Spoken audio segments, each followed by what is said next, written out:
Hey guys, Kirk here, and thank you for joining me on a new video on the channel. In the previous video that I did, the link is in the description, we created the logic for an albedo mask. And what an albedo mask can do is it breaks up your albedo texture, so one side is black and one side is white. So you can apply a texture or a colour to the coloured side of your mask. I will indicate how that works using this material function that we did last time. But primarily this video is aimed at the viewers who are following my master material series on YouTube, because we're going to implement this albedo mask into our master material and create a function out using the usual workflow that we do.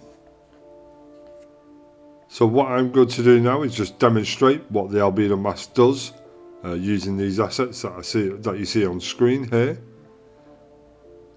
This is just particularly for the ones who are following the master material series who did not catch the albedo mask tutorial as well. So I'll just showcase what it does using this material instance, and then we'll go ahead and build the logic into our master material. So essentially these two assets are the same. The one on the right here has the standard Quixel material on it, and the one on the left is using the Albedo Mask instance of the material. And I'm just going to demonstrate now. As you can see, they're both alike, but if I enable our Albedo Mask, you'll see that we get this kind of rustic, grungy looking green onto our asset now. If I click on this, press F, I can zoom into it, hold left alt and left click on my mouse, hold them down, and as you can see I can rotate around this asset. Essentially, like I say, what it's doing, this bit of logic inside here, is it's breaking up the albedo texture and creating a mask out of it. So we're adding contrast and multiplying it, and it's just breaking it up so we can get some black and white values out of our albedo texture, and then we can apply a colour to it. As you can see here, like I've got my albedo mask colour here in the material instance, and I could just go ahead and click on it and change this colour to whatever I want. As you can see there, I'm changing the colour using the hue the hue slider, like so, and I can set this. I like it to be a green because it kind of looks, let's just press OK, kind of looks like it used to be green, but it's weathered a bit, whereas it's just the same as this one, but we're just adding the albedo colour to it. It's a nice little effect, it's quite cheap, so I've decided we're going to throw it into our master material. So that is what we shall do. What I'm going to do first, I'm going to remove this asset, because we don't really need it now for this demonstration now.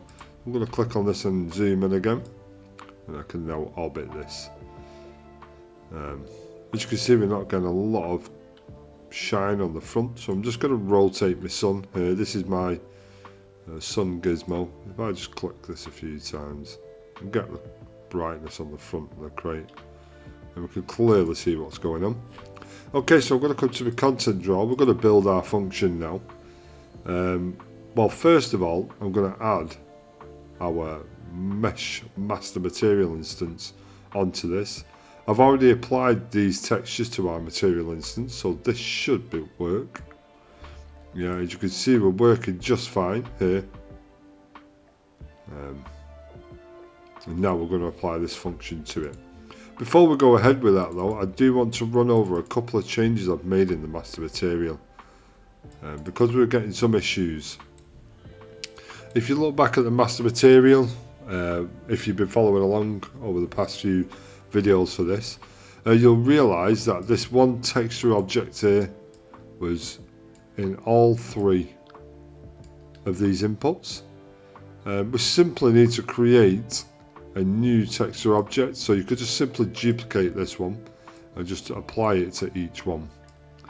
And in this texture object for the albedo, we could put a black placeholder. This comes with the engine, so you just click on here, just type place holder, and you'll see we get all black placeholders. You'll get these ones with VT there for virtual textures. Try and choose one without that, and just put that black placeholder in there for the albedo. And you can also put one in this texture object as well for the ORD texture. For the normal, for some reason there's a black placeholder in the normal. There shouldn't be. For the normal, we could just type placeholder again. Holder. Oh, not gold. Let's hold. And what I'm looking for is the blue one. There, the flat normal map. This also ships with the engine. In all honesty, I'm not sure if it's the engine or the starter content. But if you've got the starter content in there, you should see this flat normal map. If we just put that into the normal texture sample, then this will work out just fine. But the reason I've done this is because when I had this texture object going into all three, just using a standard placeholder, it was affecting the normals of our master material, in which we was getting a few artifacts on our asset. So if you can make that change to your master material, that'd be great.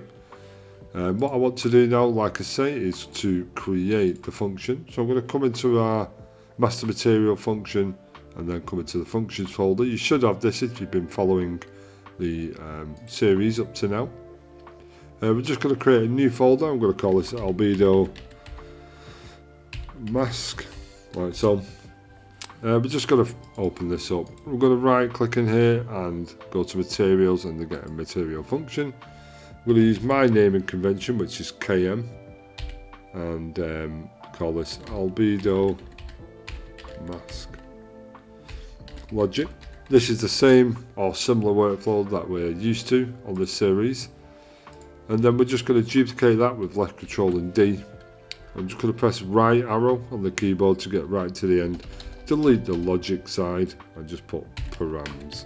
This is where our parameters are going to sit. So essentially this function, the logic, is going to sit inside the params function. But I'll showcase this later on if you're new to the series.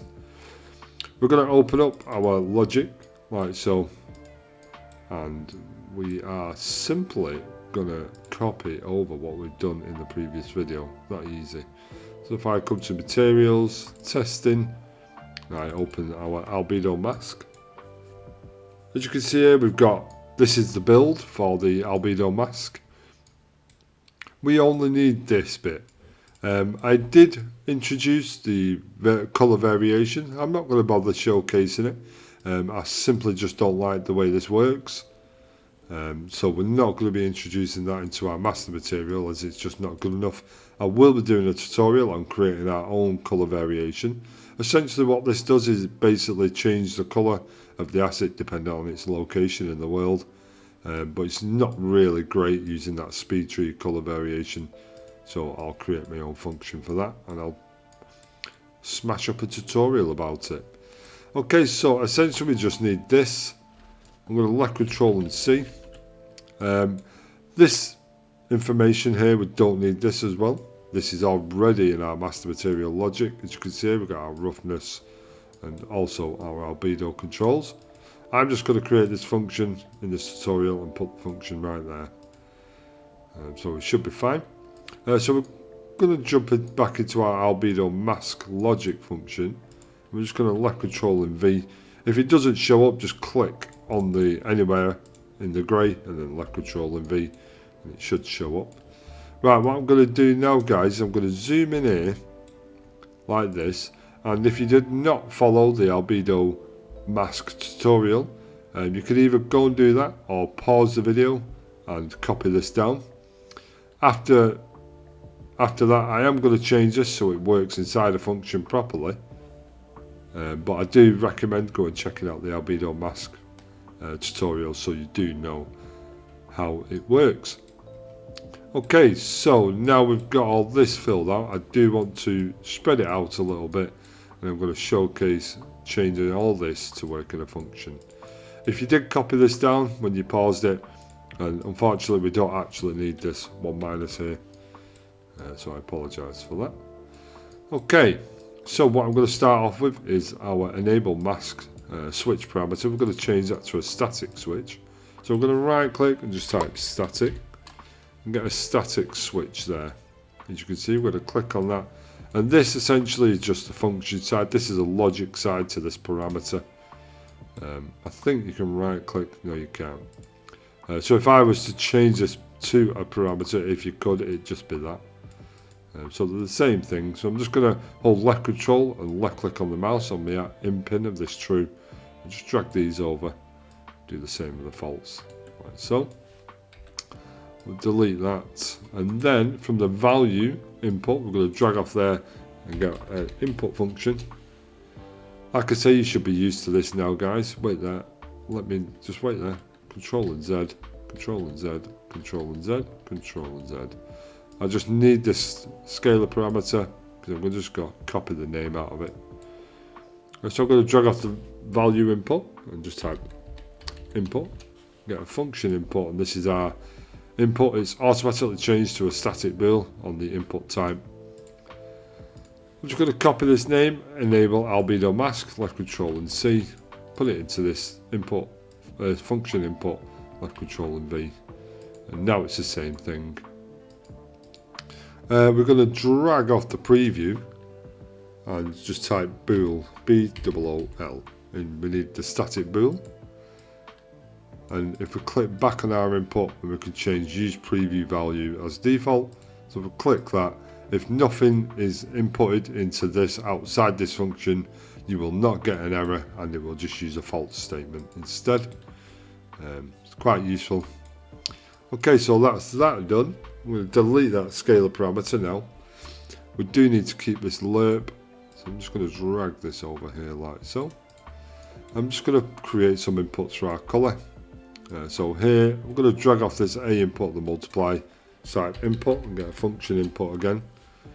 And we could just simply copy the name. If you haven't got these names that I'm copying, then feel free to pause the video or just copy the name. It's up to you, or you can name it how you like. Just going to copy that in there. I'm going to set this as a preview as well. And then we can simply, on the parameter, if you do have a parameter, we can right click it and convert it to a constant. Use a little arrow and drop it down and fit that right in there. We also need one for this, so it's just a lot of input functions now, or function inputs, that we need to put in there so we can get full control of our Albedo Mask. I'm going to copy this name. Like I say, if you've not got the name there to copy, just pause the video and put the name down. I know it's a bit of a pain, but if you watch the actual Albedo Mask tutorial, you would have already had all this in here. Okay, so I'm going to set this to a preview as well. I'm going to right click on there and convert it to a constant, just keeping that value just in case we don't use it. Okay, now that's set up. I'm going to duplicate these like so. So I've just left control and clicked on each one I want to duplicate, then move my mouse away and left control and V. Oh wait there. Oh no, left control and D, sorry, my mistake. And it just essentially just duplicates it. So I'm going to hold, like we did before, hold left control and left click on the mouse and just drag that pin into there. And drag that one into there. And this essentially is just inverting the mask so we can flip our blacks and whites. I'm going to copy this name out of this parameter here, like so, throw it in that input function, function input, sorry. And yes, we can keep it previewed as we've already got the boolean there, and now we can delete that parameter. Okay, from this switch statement, just like the parameter, we just need to drag the output to the alpha of our lerp, like so. And we shall move this up there, ready. Okay, so this logic here can stay the same. I'm just going to pack it in a little bit so it's neater and tidy. Neater and tidy. We'll move it over here a little bit. I do like to keep things organised. If you're regular viewers on my channel, you'll know that already. Okay, and then we'll move this up here. Just go right up like this. We'll do this first. Move them down. switch parameter like that. We'll just put this under there, keeping it all neat and tidy so anyone who comes into our function can clearly see what's going on. I'll put a little pin in here so we're not getting any crosses that are going to impede us. I hate that. Okay, that'll do. Right, let's move this up a little bit now. Keep it all compact. Right, so, okay, so now we'll change these over.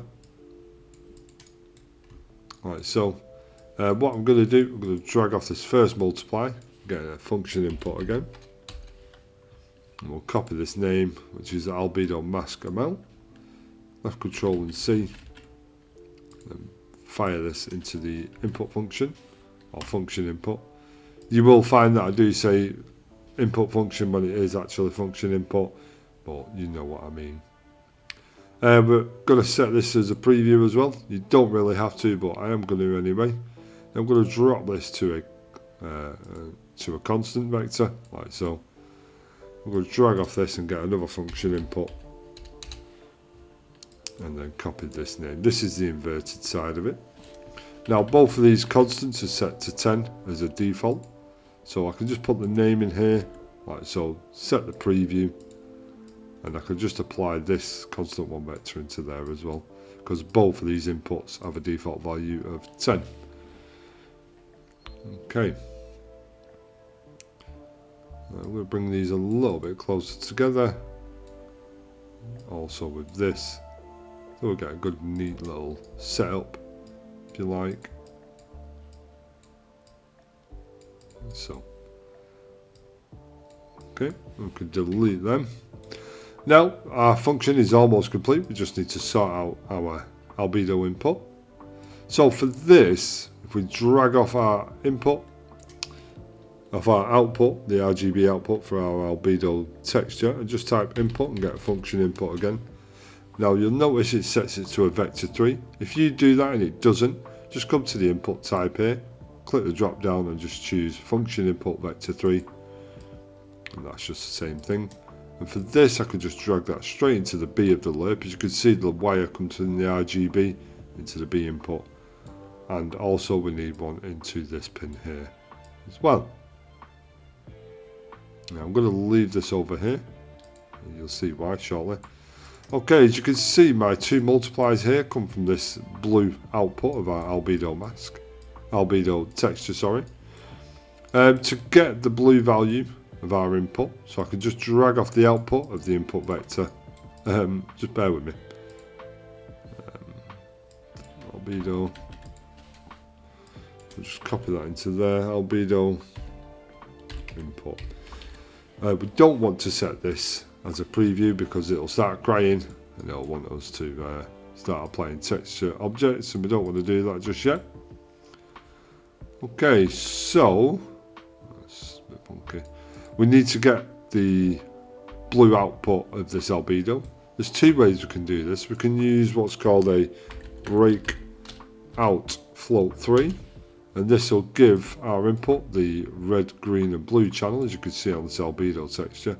It will give us then channels. We could just simply drag off the blue channel and put it into our multipliers, but that's just creating more instructions for our shader, so we're not going to use that. I'm simply just going to drag off and get what's called a component mask. And in here I can indicate what channel I want. So I can just select the blue channel and uncheck the red and green channel. And essentially now I've got the blue channel from this input. I can go ahead and delete that input now, that texture sample. And we can simply just drag this into each of these multipliers. Like so. Okay, so if I'll tell you what I will do. I'm going to delete that pin. This is just a personal preference. And I'm going to... How should we do this? Oh no. I'll come back in there. Like so. I'll drag this pin over. Like so. I'm going to put a pin in there. Do this. And I'm simply going to save ourselves a bit of wires and just do that. And now this output's going to this pin and into the B, and then it's just separating out and going round, which is fine. So we'll just put this in the output. Put mask output, like so. So I know what's coming out of there. What I need to do now is to set the priority of these functions in the order that I want them in.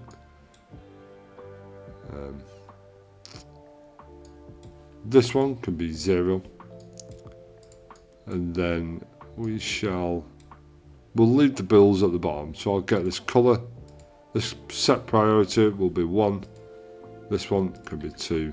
This one can be 3. And this one can be 4. And we'll use that one as 5. And this one as 6. And what this does, if you're not sure already, this gives us an order outside of this function in which these are going to appear. I'll showcase that shortly. So I'm going to hit apply and save on that. Now we've finished that function. And we're going to come back to our masters, master material, mesh master, functions, albedo mask, and we're going to open the function albedo mask parameters. As you can see, this is empty now. All I have to do is to get the albedo mask logic we've just been working in and drag it into here. And as you can see, these inputs are on the function and they're in the order that I've set inside the logic side of things here. So I can actually close the logic side. I can close that. We don't need that anymore. And we can just use this. Okay, so we'll put that in the output result. And we'll drag over this and call this albedo mask. And now that'll just tell us this is the output for the albedo mask. Okay, you can see we're getting an error, and this coincides with what I was saying before, where we set the previews on the input functions or function inputs. If you don't set the preview, the in-pin will become white, whereas the other ones are grey because we've got a preview inside the function. I'm going to open this function up again, actually, and the input for the albedo input, we're going to left control, we're going to select it, and hit left control and C and copy that, because we can use that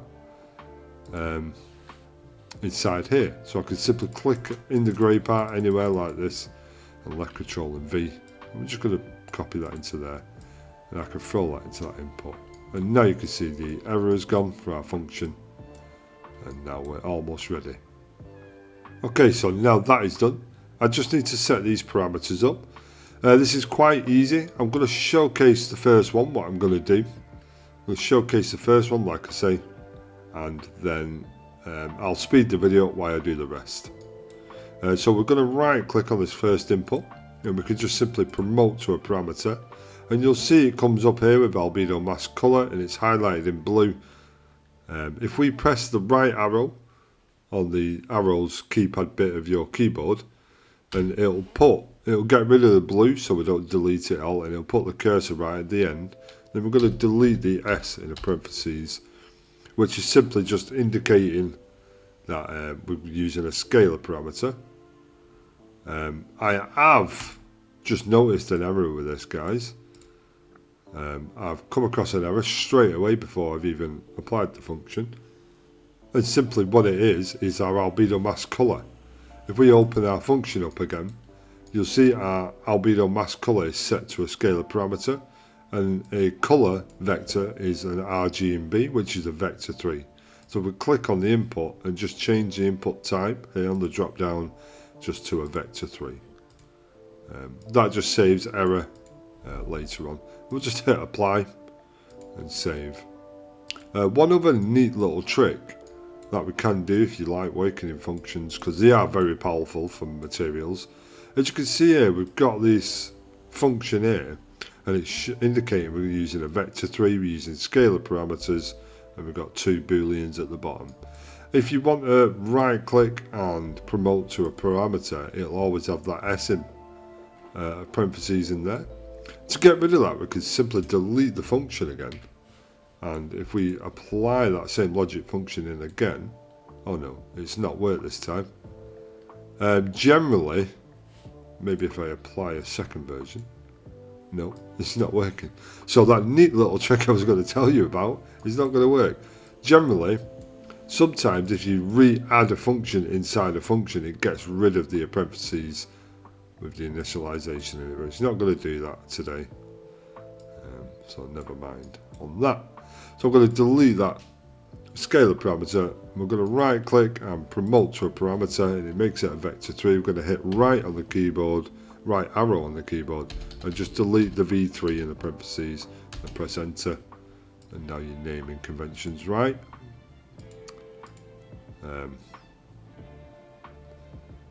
Just going to jump in here again. I'm going to get these colour values. That red, left control and C. Delete that. I'm just going to jump in here and put that into the red channel of our thing here. And there we go. Sorted that out. Okay, from the scalar parameter now you can set a group up. I'm going to set a group. It's going to be called Albedo Mask. And you can obviously set priority as well if you want to do that. But I'm not going to go through all this in this tutorial because I feel this tutorial is quite long already. Okay, so what I'm going to do, I'm going to speed it up now, the video, and just right click on these and promote to a parameter.